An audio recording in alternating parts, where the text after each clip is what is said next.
Halo, jumpa lagi di channel Priska Sylvia. Pendaftaran mahasiswa baru sudah mulai dibuka.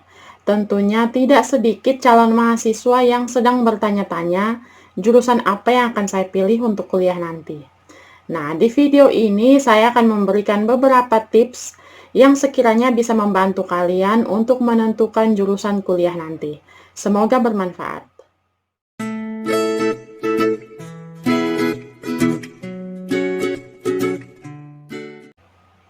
Ada banyak mahasiswa yang kesulitan menyelesaikan studinya di perguruan tinggi karena ternyata jurusan yang dipilih tidak sesuai untuknya. Tidak sedikit juga mahasiswa yang akhirnya berhenti kuliah atau memutuskan untuk pindah jurusan karena banyak hal yang tidak dipertimbangkan dengan matang-matang di awal. Tentunya kalian tidak ingin seperti itu. Saya punya 7 tips yang sekiranya bisa membantu kalian untuk menentukan jurusan apa yang akan kalian pilih saat kuliah nanti. Tips yang pertama, kenali potensi diri dan passion yang kalian miliki. Kalian tentunya ingat saat kita kecil dulu, banyak orang bertanya tentang cita-cita kita, dan saat itu kita menjawab dengan menyebutkan profesi-profesi yang paling keren menurut kita. Paling banyak anak-anak menyebut akan menjadi pilot atau menjadi dokter. Padahal tidak semua orang punya potensi dan passion untuk menjadi pilot atau menjadi seorang dokter. Bayangkan saja kalian memutuskan untuk menjadi seorang dokter, padahal kalian sendiri jijik melihat dahak, melihat luka, atau bahkan ketakutan setengah mati melihat darah. Tentunya kalian akan sangat tersiksa sepanjang menjalani proses untuk menjadi seorang dokter. Itulah kenapa tips pertama yang menurut saya paling penting adalah kenali potensi diri kalian dan ketahui passion apa yang kalian miliki. Untuk memilih jurusan kuliah, kalian harus mengetahui apa potensi diri kalian dan passion apa yang kalian miliki.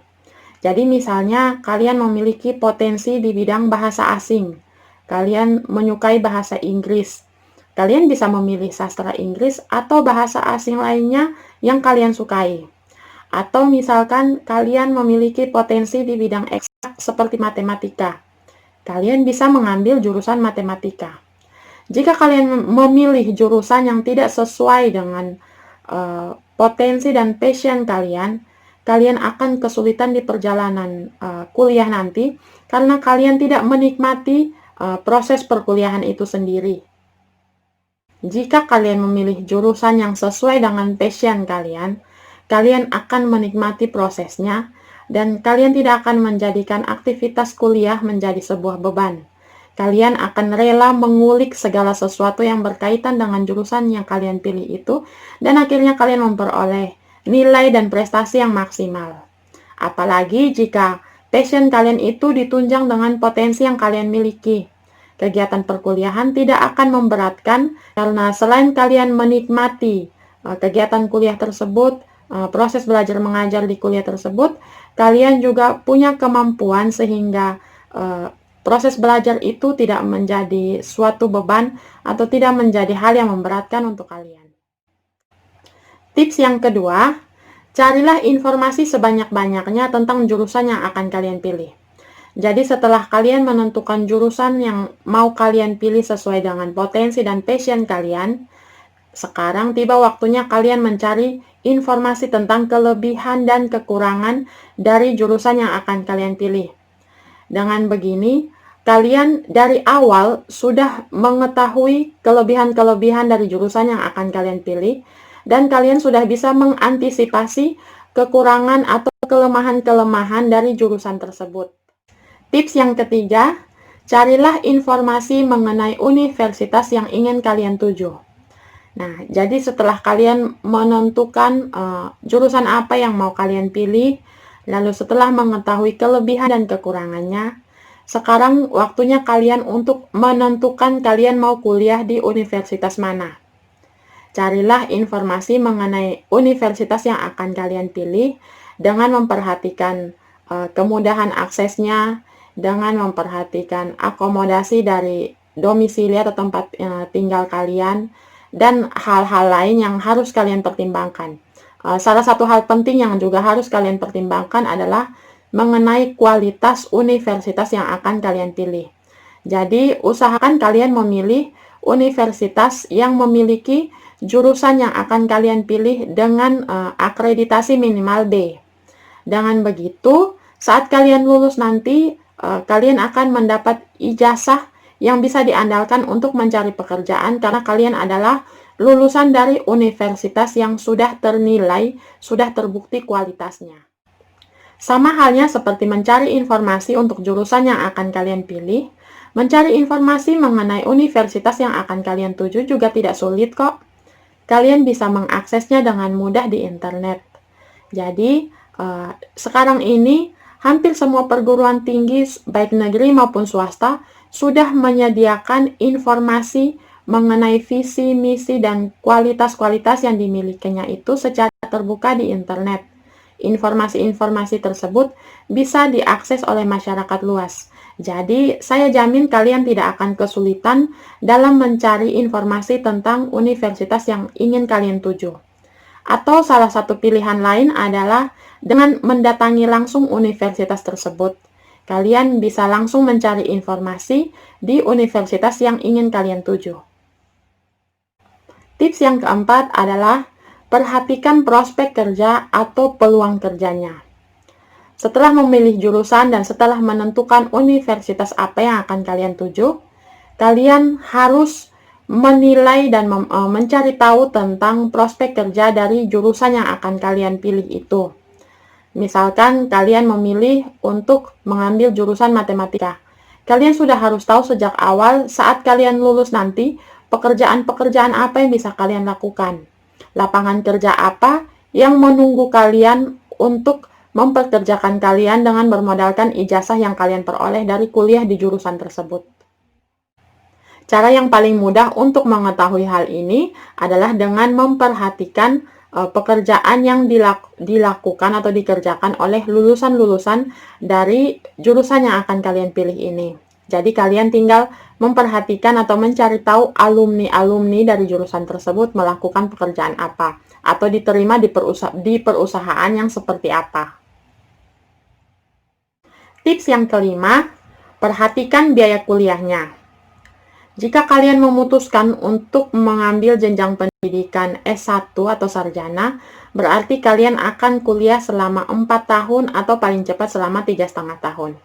Kalian harus bisa memperhitungkan berapa biaya yang diperlukan selama kalian kuliah 4 tahun atau 3,5 tahun tersebut.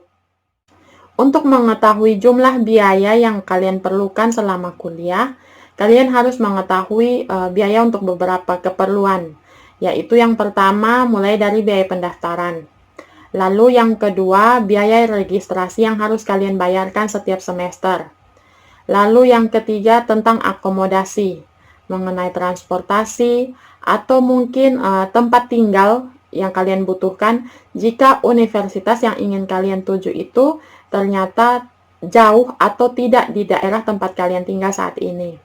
Lalu yang keempat, kalian juga harus memperhitungkan biaya-biaya yang harus kalian keluarkan untuk membeli buku-buku atau untuk mengerjakan tugas-tugas. Biaya kuliah yang dibutuhkan untuk masing-masing jurusan itu berbeda-beda. Ada jurusan yang biaya kuliahnya relatif murah dan terjangkau. Ada jurusan yang biayanya lumayan mahal, bahkan ada jurusan yang biayanya sangat mahal. Kalian harus mengetahui atau minimal bisa memperkirakan berapa jumlah biaya yang kalian butuhkan agar kalian bisa menyesuaikan dengan sumber pendanaan kalian. Dengan mengetahui atau memperkirakan lebih dahulu jumlah biaya yang diperlukan untuk kuliah, kalian bisa menyesuaikan dengan kemampuan. Misalkan kalian kuliah dengan dibiayai oleh kedua orang tua kalian, maka kalian harus menyesuaikan juga dengan kemampuan kedua orang tua kalian. Jangan sampai di pertengahan kuliah nanti kalian akan kesulitan karena terbentur masalah biaya, atau malah akhirnya menjadi beban untuk kalian dan orang tua kalian karena biaya yang mahal dan tidak terjangkau. Tips yang keenam, berkonsultasilah atau mintalah pendapat dari orang lain. Contohnya, kalian bisa meminta pendapat atau pandangan dari kedua orang tua kalian atau dari guru-guru kalian. Selain itu, kalian bisa juga minta pendapat dari kakak-kakak kalian yang sudah lebih dulu kuliah. Dengan demikian, kalian bisa mendengar langsung pengalaman-pengalaman mereka yang sudah lebih dulu merasakan rasanya menjadi mahasiswa. Tips yang ketujuh adalah putuskan sendiri. Jangan sampai kalian memutuskan jurusan apa yang akan kalian pilih itu berdasarkan keinginan orang lain, berdasarkan pendapat orang lain, apalagi kalian memutuskan jurusan berdasarkan keputusan teman kalian. Kalian boleh saja berteman, tapi pasti kalian memiliki passion dan potensi yang berbeda-beda. Jangan sampai kalian memilih jurusan ini hanya karena teman kalian memilih jurusan yang sama. Pendapat dan masukan orang lain memang penting, tapi kalian juga harus ingat bahwa yang akan menjalani masa kuliah selama sekian semester itu adalah kalian sendiri. Kalian sendirilah yang akan mengalami kelebihan-kelebihan apa yang akan kalian dapatkan selama kuliah, dan kalian jugalah yang akan berusaha mengatasi kesulitan-kesulitan tersebut selama kalian kuliah. Jadi jangan sampai kalian memutuskan pilihan berdasarkan apa kata orang atau hanya sekedar memilih jurusan yang sama yang diambil oleh teman-teman kalian. Memilih jurusan kuliah memang tidak sulit kok, tapi jika kalian salah memilih, kalian akan mengalami kesulitan selama menjalani prosesnya.